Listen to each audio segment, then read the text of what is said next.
My mommy has been missing for 3 days, the toddler cried.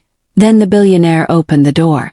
A little girl stood at the top of the basement stairs, tugging on the sleeve of a billionaire, tears running down her small face. My mommy has been missing for 3 days, she whispered, her tiny hand shaking as she pointed toward the locked door below. He had trusted the woman he was about to marry with everything. His home, his heart, his family. But in the next 60 seconds, one door would change all of that forever. What he found behind it would break him, and it would prove that sometimes the people closest to us are the ones we should have watched the most. Before we dive in, tell us, what country are you watching from today? Drop your flag in the comments. We love seeing where you're all tuning in from. This story today is one you will not forget. It's about trust, betrayal, and a little girl brave enough to save the person she loved most. Let's get into it. A 3-year-old doesn't lie. That's what everyone kept forgetting. James Whitfield had built his entire empire out of control.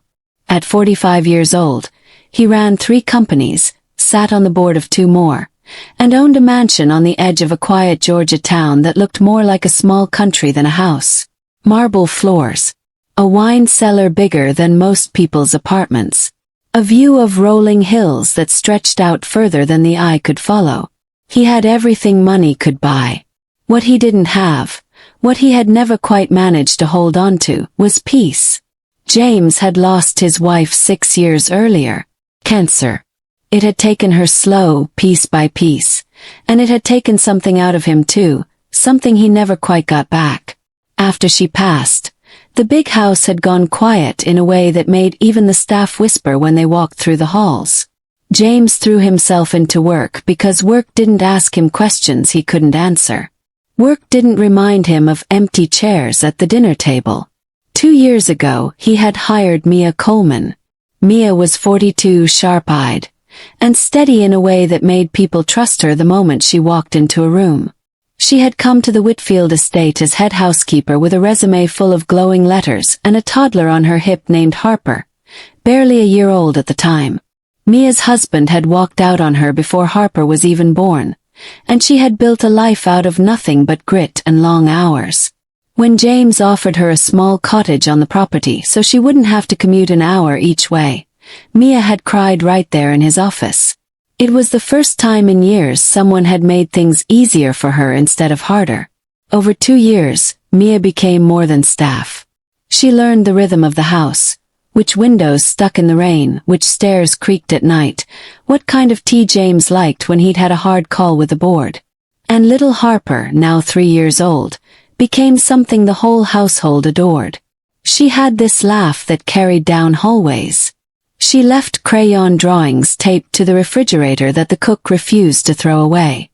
Even James, a man who rarely smiled at breakfast anymore, would catch himself grinning when Harper toddled into the kitchen in mismatched socks demanding pancakes, shaped like stars, not circles. Mia never asked James for anything beyond her wages. She was careful that way. She'd seen what happened to women who let themselves get too comfortable in a rich man's house, so she kept her head down, did her job well, and made sure Harper stayed out of the way during meetings and dinners. But there was a warmth in that house because of her. Everyone felt it. Everyone, that is, except the woman who arrived 8 months ago and decided she didn't like sharing James's attention with anyone, especially not the help. Victoria Hale was 28 years old, stunning in the kind of practiced camera-ready way that made people stop and stare, and she had come into James's life at a charity gala where she'd accidentally spilled a glass of champagne on his jacket.